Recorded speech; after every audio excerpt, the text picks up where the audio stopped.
Hello everyone, and welcome to this week's ARA webinar. My name is Simon Burke. I'm the General Manager of Policy and Government Relations here at the ARA. I'd like to begin by acknowledging the traditional owners of the lands on which we meet. For me, based here in Ngunnawal people, and I pay respect to elders past, present and emerging. I'd also like to thank our ARA webinar series sponsors, Frauscher. Their generosity helps us to continue delivering these webinars, and we greatly appreciate this. So we've got another webinar this week titled Beyond 2020, Sustaining the Future of Asset Management in Rail. So today, Dr Monique Beedles, the TQ, will present her research leadership on value creation beyond 2020, which recognises changing imperatives and maps a path to a leading role in providing recovery, sustaining the future. As always, there will be some time for Q&A after Monique's presentation, so please post your questions at any time via the questions pane, which should be in your attendee control panel to the right-hand side of your screen. So let me now formally introduce today's speaker. As I said, Dr Monique Beedles. She's an internationally recognised thought leader in asset management and the author of Asset Management for Directors, published by the Australian Institute of Company Directors. With over 20 years of experience as a board director, Monique Fellow of the Australian Institute of Company Directors. With a passion for empowering leaders in asset management, Monique established her independent advisory practice in 2004 and works with boards and senior leaders to become world leading. Experience in strategic management includes railways, ports, mining and defence. She holds a PhD in strategy and a Master of Finance and is a graduate of the FAICD Company Directors course, the education program at Harvard Business School. Monique is an international best-selling author, regularly publishing her research and insights, and a frequent speaker at industry conferences and events. Her latest book, Leadership Assets, Empower Your Career, from the workshop, will be released in mid this year. So thanks very much for joining us today, Monique, and I'll hand over to you now to run us through the presentation. Thanks also to Maria for inviting me to present this webinar for you today. So thanks very much. And look, as Simon has said, I was asked to talk about the picture beyond 2020 and what that means, particularly for asset management in rail. But I realise that perhaps not all of you listening today are asset managers. However, asset management is critical to the rail industry. So I hope that you'll all find something valuable in this. I largely want to talk about how things have shifted. We used to sort of pre-2020, there was a lot of talk about 2020 vision and what that might look like. I think the reality of 2020 was very different to what most of us would have expected. And so now as we look at what lies beyond that, we need to shift our perspective somewhat in a whole range of areas. So I want to explore that a bit today and look at some of what that might mean for how we create value in the future. So Cindy is going to move the slides for me. Cindy, could you move on to the next one? That'd be great. I think this picture kind of shows how most of us feel about the last 12 months or so. Everything has kind of been turned upside down in many ways. And I think what we know is that the world has changed. It's changed markedly and it's changed irreversibly. So we might often hear people talk about when things get back to normal, but reality is there's no going back. So there's a new kind of normal that we need to be able to navigate now. So we're going to have a closer look at what some of that means. If we go to the next slide, Cindy, this is 12 months ago in Q2 of 2020, and it just shows GDP growth across the OECD. And this is really the immediate impact of the pandemic. Now, GDP is, might be seen as a blunt instrument, but it's an established comparator, so it's got some usefulness, especially in seeing what are those economic impacts. So what we can see there as the immediate impact was very much negative growth across the world, with China being a notable exception. The impact in Australia was a 7% drop, which was relatively mild compared to a lot of the rest of the world. If we then go to the next slide, Cindy, we see the full year for 2020. And what we see there is there was still negative growth across the board with a couple of exceptions. Australia was sitting there around the 2.5%, which is really the level at which economists will determine that a recession is deep. So if it goes lower than 2.5%, into the territory that you'll see in most of the world, then that'll be considered a deep recession. I know we can talk about growth. It's sometimes now seen as a dirty word, but when we're talking about economic growth in this context in 2021 and beyond, we're not talking about anything stratospheric. All what we're talking about now is getting back to zero. So it's about jobs, it's about employment, it's about quality of life. And, if you're my age or older, you probably remember Paul Keating's recession that we had to have. But however, Australia has sustained, a number of decades of positive economic growth. So there are many people working now who've never experienced a recession during their working lives. So this economic shock, it's been sharp, it's dramatic, and it will be sustained. So the question now is, how do we respond to this? As the rail industry, what's the role in economic recovery? From an asset management perspective, what does that mean? How can we play our part in supporting economic recovery and also in building community resilience? So how can we be proactive and take a positive approach? Because we know there's a negative impact, and now we really have to say, what do we do and how do we face the future in this context? So the next slide, Cindy, gives a bit of this impact. This comes from ARA, so that this is your own data. But what we've seen across the board is a drop in use of public transport, whether that's trains, buses, or light rail.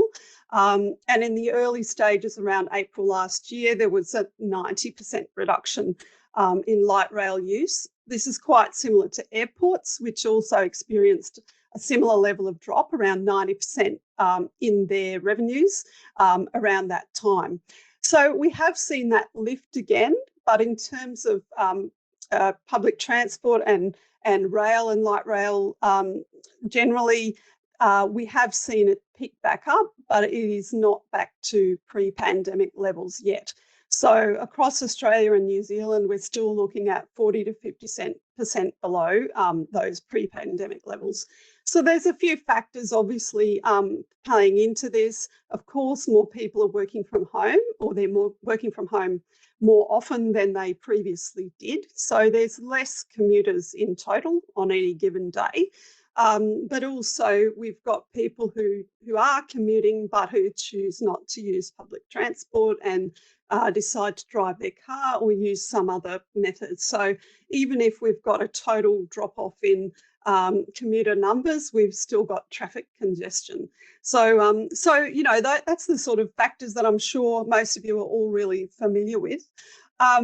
To the next slide, Cindy. If we look at the vehicle traffic split between heavy and light vehicles, which is a bit of an indicator of freight versus passengers, you can see similar figures if we look at air transport and rail transport. But what we saw is that there was little shift and maybe even a slight rise in heavy vehicle use, but that the light vehicle use dropped dramatically, obviously, during the lockdown periods. And this has come back up to almost pre-pandemic levels, but it hasn't translated into a full return to public transport utilisation. So we've seen then in the economy that there's been this polarisation overall. So between those sectors that have been heavily impacted, like airlines, tourism, hospitality, and so on, and those that have been under great pressure, like hospitals and schools and other types of essential services that have had to carry on with quite restricted, a lot of constraints on their ability to deliver. So I think that we've seen this polarisation actually within rail between the impacts on freight and the impacts on passengers. And so I'm sure that you're all dealing with this dichotomy depending on which particular area you might be in. So Cindy, the next slide, as Simon mentioned, last year in the depths of the lockdown, I was asked to contribute a chapter to this book, which very quickly became an international bestseller. And I think it's really because this was the question on everyone's lips. And our aim with this book was to take a positive approach and say, okay, this is what we've got to deal with. What's the impact and how can enterprises, organisations, government respond in a productive and positive way? And so I think that it struck a chord in the sense that I think everybody needed to say, what do we do now? My chapter really focused on how we need to harness our human ingenuity in a time of crisis. So I think it's easy to sort of give up and, dive under the doona. But rather than giving up and thinking that, innovation is too hard now, we don't have the money, we don't have the time, we're just fighting for our survival. In fact, necessity is the mother of invention. So really, this time of crisis is where we need to think differently. It's where what we've done in the past may not work anymore and may not be what we need for the future. So it's the time when we actually need to bring all our human ingenuity to bear on these great challenges. I think it's also a time when we might take more risks than we have done in the past. And this is because our perception of risk has changed. So from an asset manager's point of view and looking at asset management as a risk-based discipline, that, we're really trained to identify risk, to mitigate risk, to reduce risk, and we're very focused on it. What that can sometimes lead to, though, is a reluctance to try something new. And I think that what we've seen now during this, through this process is that we've seen a shift in what we perceive to be risky. So even 18 months or 2 years ago, being on a webinar like this, which is quite commonplace, using video meetings or cloud-based computing, a lot of companies perceived these things to be risky. They were slow to adopt them. They put it in the too hard basket. They were worried about what might go wrong. But now it's more risky to sit together in the same room. It's more risky to have physical proximity to other people. And so we're not worried about having a video meeting anymore because our perception of that risk has changed. So I think that's important because, it also reflects back in what we've just seen in terms of the, public transport usage. Now, we might have been worried about the cost of parking, but now we're more worried about the risk of, the hygiene risks by being in close proximity with other people in a closed space. And things like, crossing the state border, seems to be the riskiest thing you could just about do. So our perceptions have really changed. And I think that that's really relevant because when we think about our stakeholders and delivering value for our stakeholders, what's important to them has also changed, and we need to take this into account. The next slide there, Cindy. From an asset management point of view, at the core of asset management is a purpose to create value for stakeholders through assets. So what I've put together here is a view of that in terms of what that's made up of, because it's easy to say that we can create value, but it's harder to do. So the reality is that value is multifaceted. And it's always in the eye of the beholder. So what one person values, another person doesn't. And so much like our perception of risk has shifted, also our perception of what is valuable and what we value, what we want to prioritise has also changed. So I think we need to look at a number of these aspects, which I've outlined here on this diagram.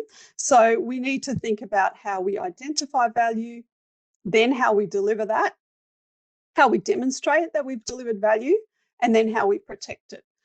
I think that in asset management, quite often the focus is on protecting the existing value of existing assets.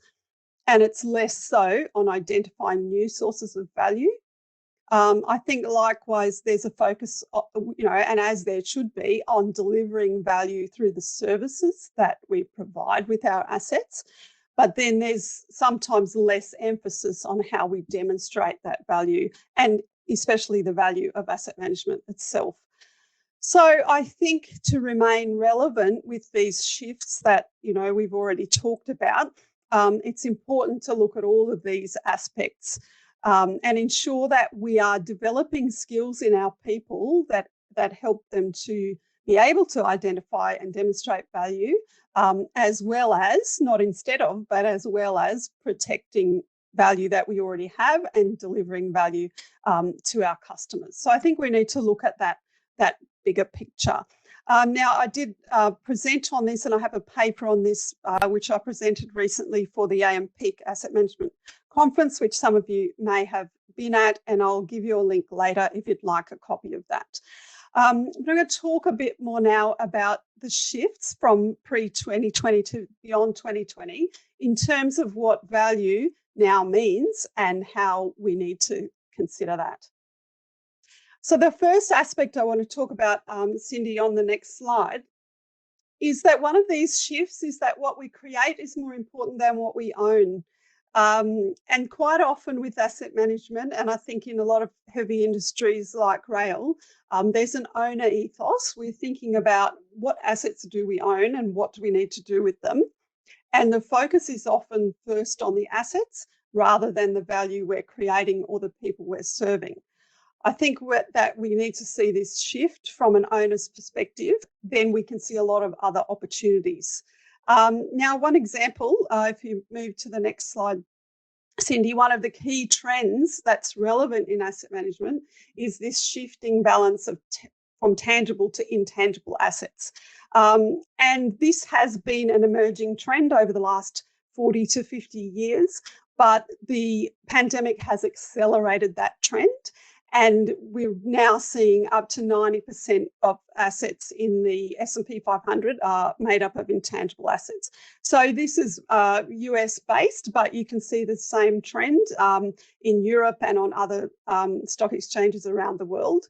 I think what we see from this is that especially when we're in a capital constrained environment, that our ideas are our most important assets. So if we think about this in a rail context, what are the intangible assets that you deal with and how do you value them? And maybe when we have question time later, I'd love to hear from some people their thoughts on that. I think we need to look at this bigger picture and also the interfaces between our tangible assets and the physical things that we own and operate and the intangibles that go with that. Firstly, we need to be aware of it. We need to be able to capture it. Firstly, so that we can generate the best value from it and use it to deliver service to our customers, but also so that we can manage the risks associated with that. So things like our data and our intellectual property, because what we've also seen over the course of the pandemic has been an escalation in cybersecurity threats, and they become very important when it comes to public infrastructure that is managed through a whole range of data that can be hacked and that can then obviously lead to major issues in water supply or public transport or other things. So this is something that we can't ignore and that we have to be really aware of in terms of our asset mix. The next slide there, Cindy. I've done some of my own research on the ASX All Industrials Index, and what that has shown and what I've mapped out here is the relationship between the company's innovation ethos and its growth trajectory over a number of years. Now, there's a number of ways we can think of growth. I mean, like we talked about earlier, I showed GDP figures in terms of growth. Yes, it can be revenue, it can be profits, it can also be though jobs, it can be service delivery. There's a number of ways to look at growth. I've written a number of papers on these. If you're interested in the details of those, you can always be in touch with me about that. But what we see here is a spectrum from what I've already mentioned as the owner ethos at the far left-hand end there in the orange bubble. And this is often seen as like I've talked about, you're looking at what assets do we have, and it's very much a fixed approach. This is characterised by negative or to low growth in that owner and operator space, whereas at the other end, you've got a creator ethos, which is characterised by almost unlimited growth because ideas as assets don't have a physical or geographical limitation on where they can be used or sold. So if we shift to the middle of this spectrum, so if we shift from an owner-operator approach in saying what assets do we have and what do we do with them, into saying instead being a service provider and saying, well, who are the customers we serve and what do we provide to them with our assets, then our focus becomes far more on our stakeholders and those services. Then our systems and our processes to deliver those services are part of those intangible assets that are really valuable. And you might put it this way then, that the training is as important as the trains in terms of delivering those services. The next thing, Cindy, on the next slide, is that I think what we've seen is resilience is more important than resources. So in some of those examples that I've mentioned already, if your revenue drops by 90%, you can't rely any longer on the resources that you may once have had or that you usually have. So then what's important is not our resources per se, but rather how we respond with the resources we have to the challenges we face. So how do we do the best with what we've got rather than worrying about the size of the pie itself? There's been a number of threats that I guess have emerged through this time. I already talked about cybersecurity. They've required a resilient response. So one of those has been the threats to the global supply chain.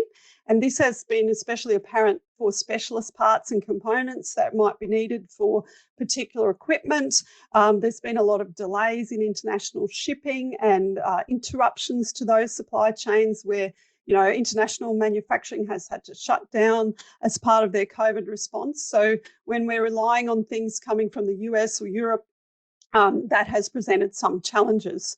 So what we've seen as part of this shift to being more resilient is a bigger focus on local manufacturing and building capability so that we can be resilient to those interruptions.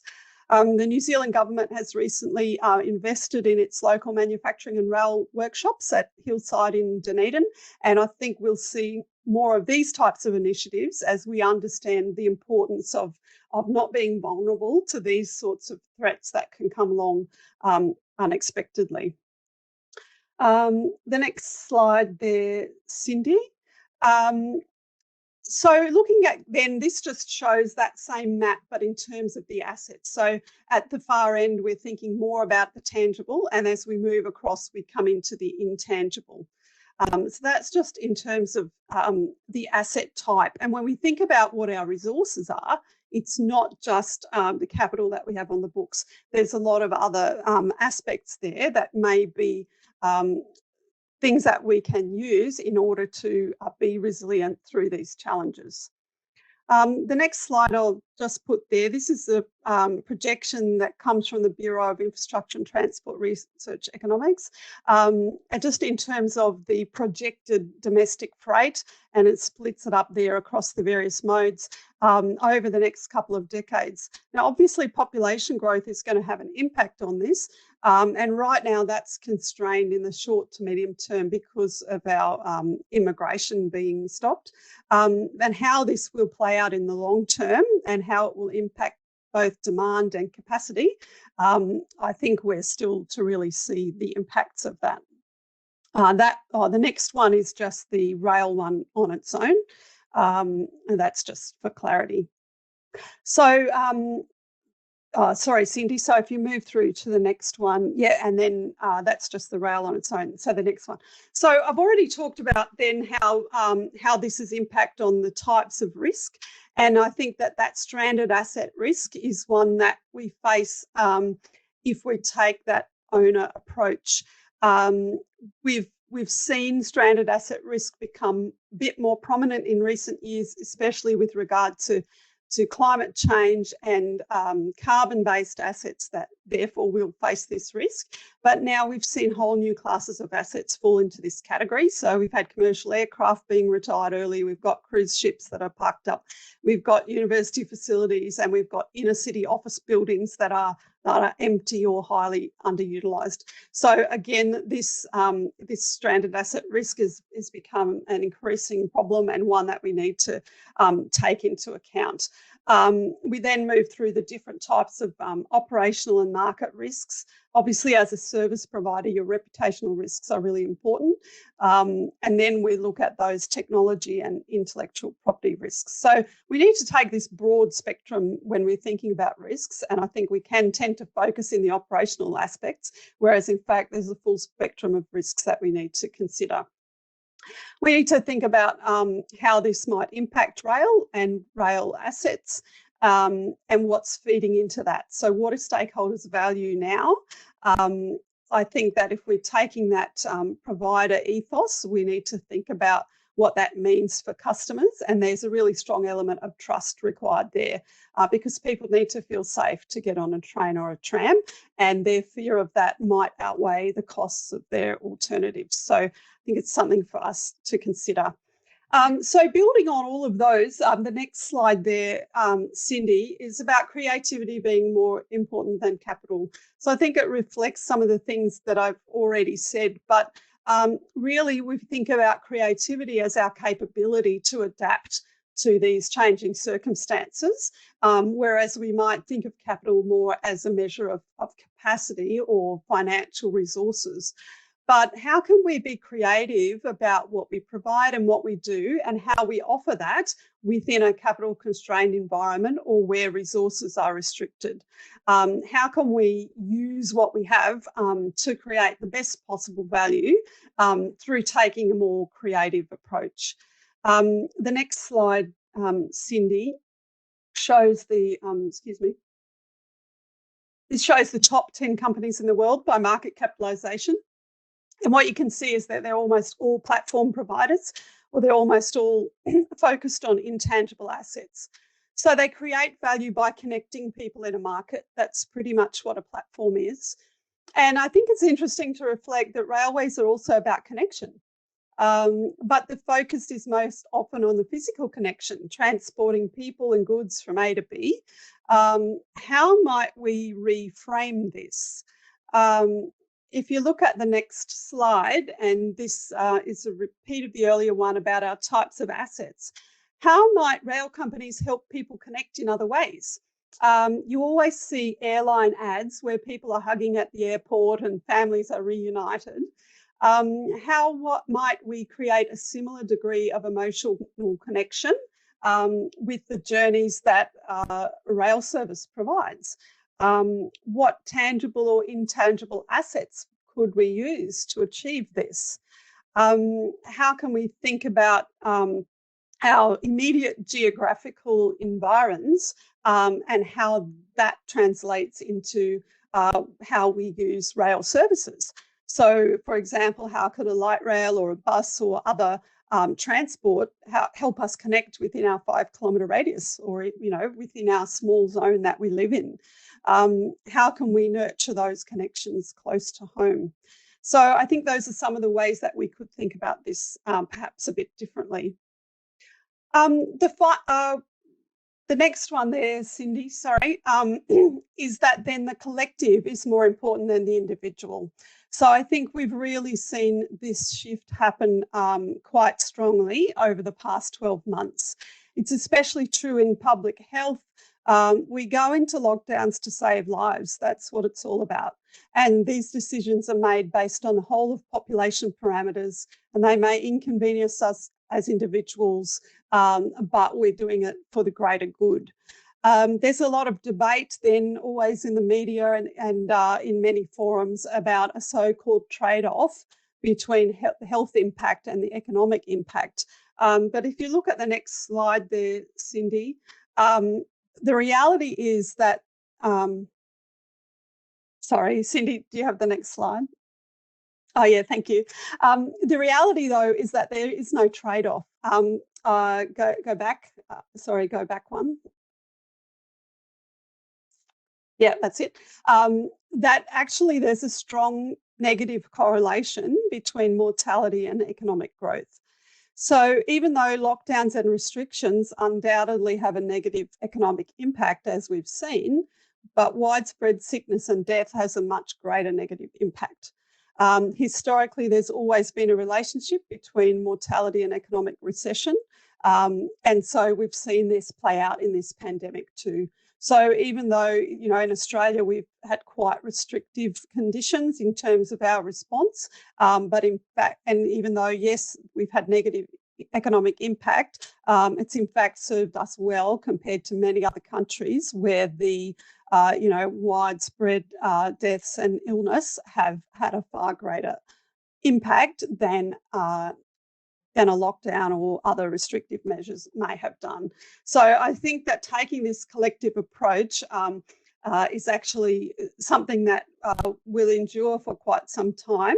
And we see that shift in saying, well, let's think about how our actions impact others. Let's not go to work if we have a cough. Let's not shake hands. You know, there's a lot of those types of ways that we've changed our behaviours because we're thinking about our impact on others. Cindy, yes, the next slide there. I think, you know, this is the thread that runs through all this. And one of the key messages for us in our resilience and our recovery beyond 2020 is that innovation is not a luxury, it's an imperative. Yes, there are some risks, but not doing it is even riskier. So rather than thinking of innovation as something that's just for high-tech companies, it's actually a daily practice that we can schedule like we schedule maintenance.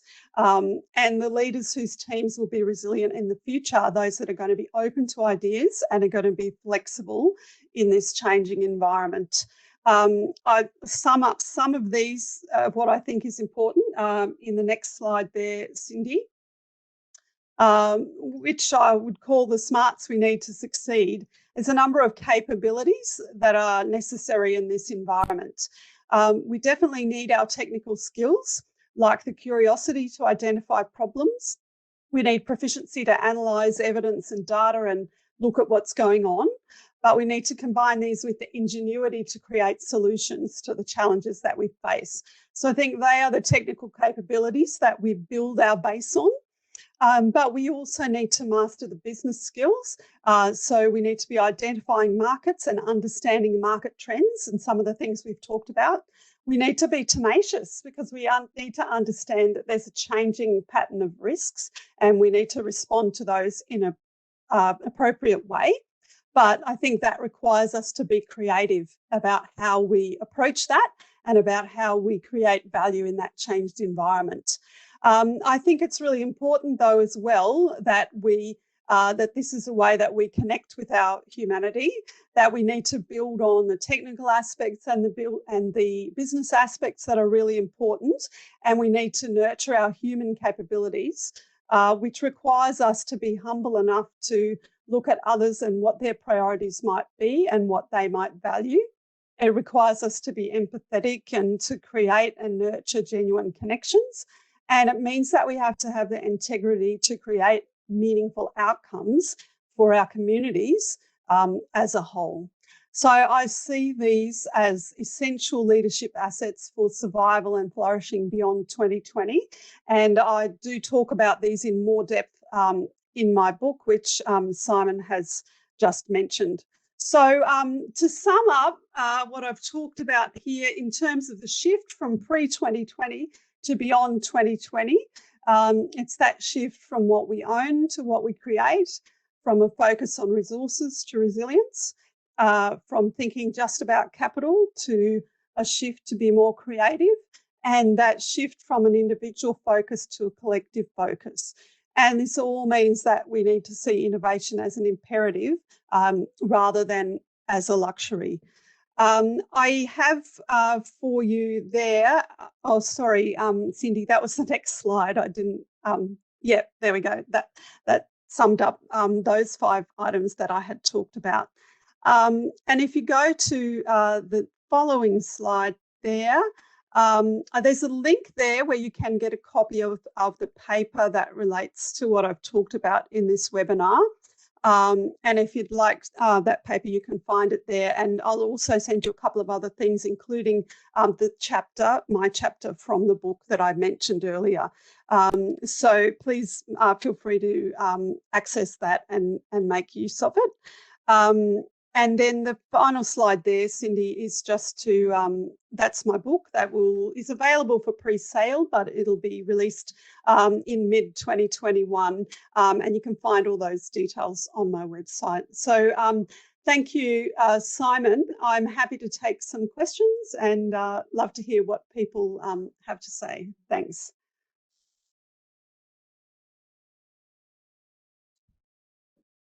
Thank you so much, Monique. That was a fantastic presentation. Great concepts to think about. Some really good food. So just a reminder to everyone on the line that you can still submit your questions at any time through that questions pane in the right-hand side of your screen. So I encourage you to do that as we move through.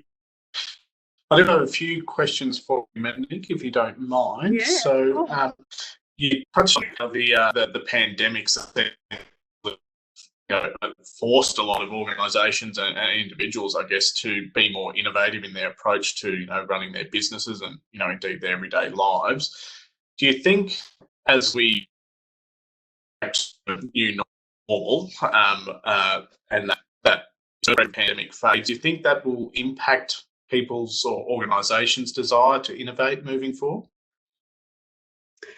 Well, I think, yeah, it's interesting to think about it. Is it a desire or is it a need? I think you're right that when we're forced into a situation that we must do something differently, then it perhaps becomes more of a necessity. But what I would like to think is that this experience has shown that some of the things we think are risky are not as risky as we might have thought they were. And so that hopefully it will give people a bit more courage to try a few new things and to really, understand that risk is relative and it really depends on the situation you're faced with. So that's what I'd hope to see. I suppose we don't know what might emerge, but I do think that some of these shifts are fundamental and that they'll be enduring. Yeah, so I think we'll wait and see.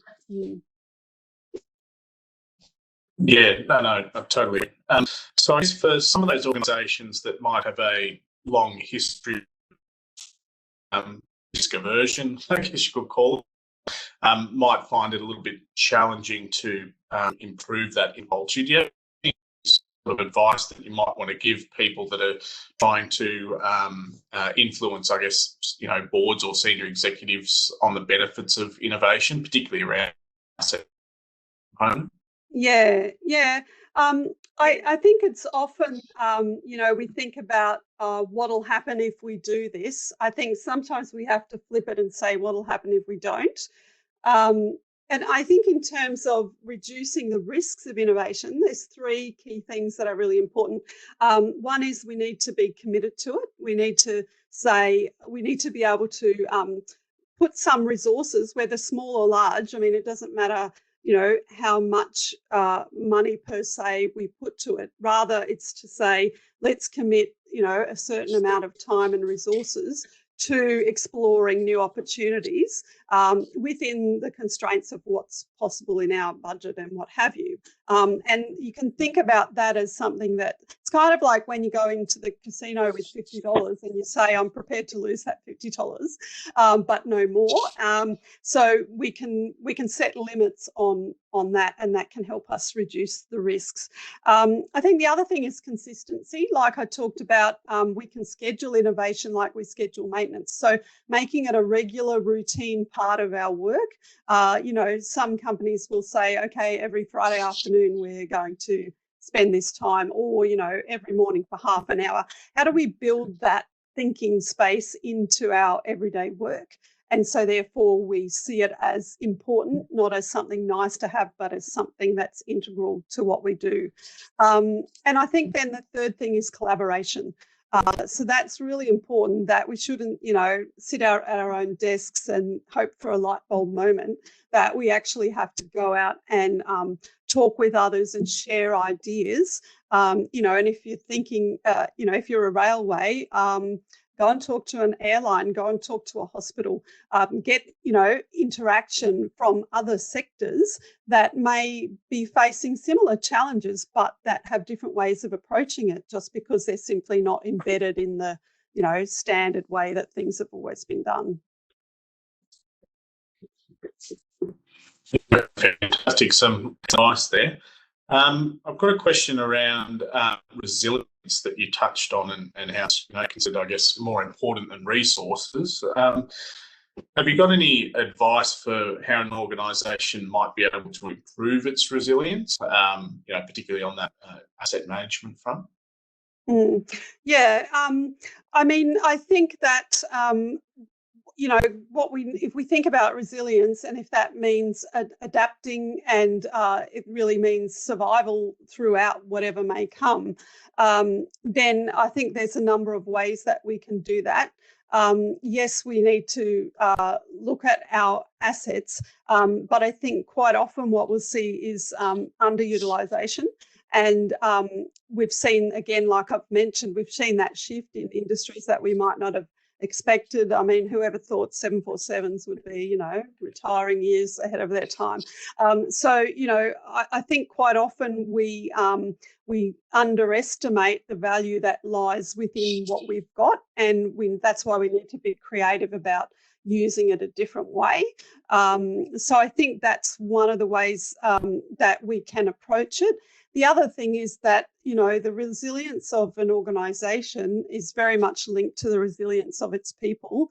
And so you need to be mindful of that, and you need to be thinking about, well, how do we make sure our people remain well, remain engaged? How's their mental health? All those things are really important, because people can't, think creatively if they're too worried about, are their immediate pressing concerns of their health and their safety. So I think we've got to look at the whole picture of it. How do we make the best use of our resources, but also how do we care for our people, really, so that they are resilient. Yeah, I think that's a really important point, and I think the obvious effects of the loss of impacts on people, organisations as well. So that workforce, the organisation itself, is very imperative. I've got another question around the importance of creativity, and that's probably something that doesn't immediately spring to mind when you think of rail. But I think there might be some obvious there, particularly in that customer service space or customer experience space. And I mentioned an example for how in the aviation they're making a big focus on that here. Do you think there's any sort of industries that we might be able to take some tips from? It's interesting, Simon, isn't it, how you say that maybe creativity doesn't spring to mind when you think of rail, except that, the steam engine was one of the most innovative technological developments in the history of mankind. Rail has come from a really creative place. And so I don't think that we should limit ourselves by, I guess, perhaps that perception. I think, there's a number of industries that have been doing that really well, that have been maintaining connection throughout this time and have adapted. And although it probably makes sense in terms of customer service, but I think a lot of, companies in the hospitality sector have actually adapted extremely well under enormous pressure and threats. So, you've seen restaurants that have turned to home delivery, things that they will maintain going on. You've had chefs who are, doing cooking classes online. You've had a whole lot of ways that that people have just said, we're not going to give up, we're not going to shut up shop. we just have to change the way we do things in order to survive and to still be here when this is all over. So yeah, so I think that there's a number of examples around if we look at how people have adapted really well. Yeah, no, thank you for that.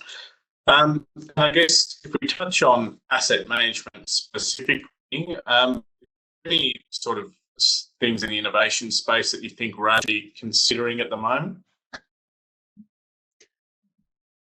I think that one of the main areas of focus in recent years in terms of innovation in asset management has obviously been the way we collect and use data.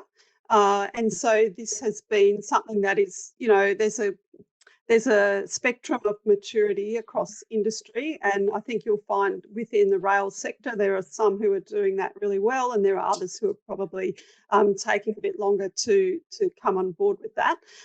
So I am aware of some rail companies, for example, that during lockdowns they've done all their inspections remotely. You know, whereas they would have had someone out on the track, you know, inspecting things. Instead, they're using cameras, they're using drones, they're using remote sensors.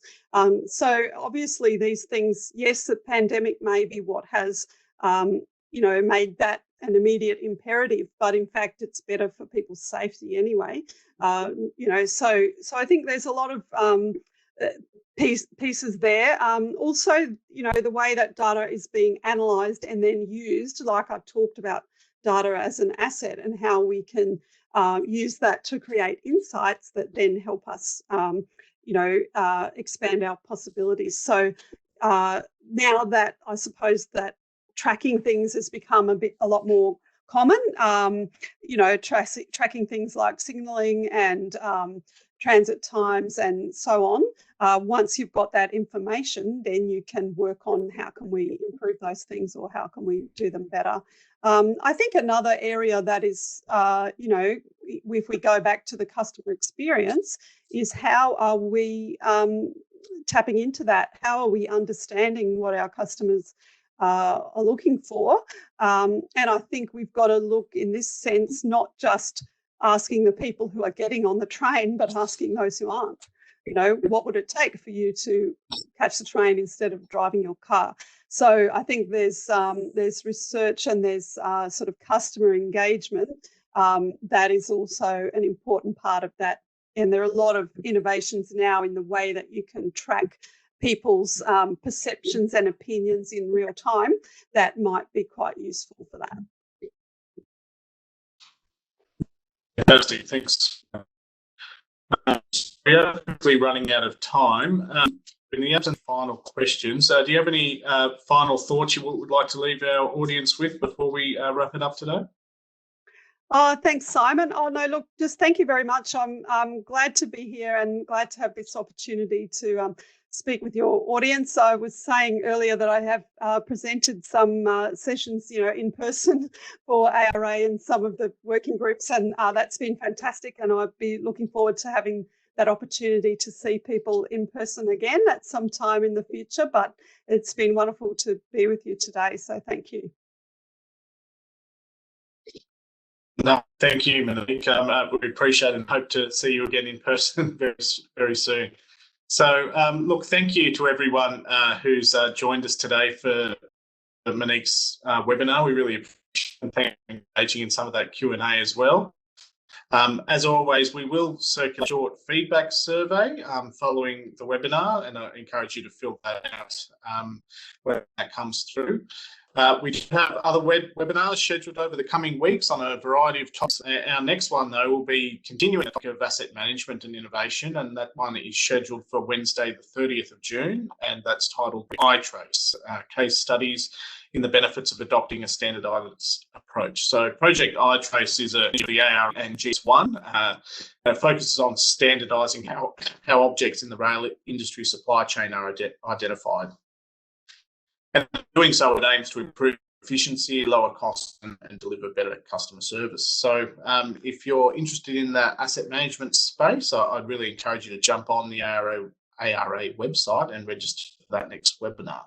And once again, thank you to Frauscher, who sponsored the ARA webinar series, and of course to Monique for joining us here today for her fantastic presentation.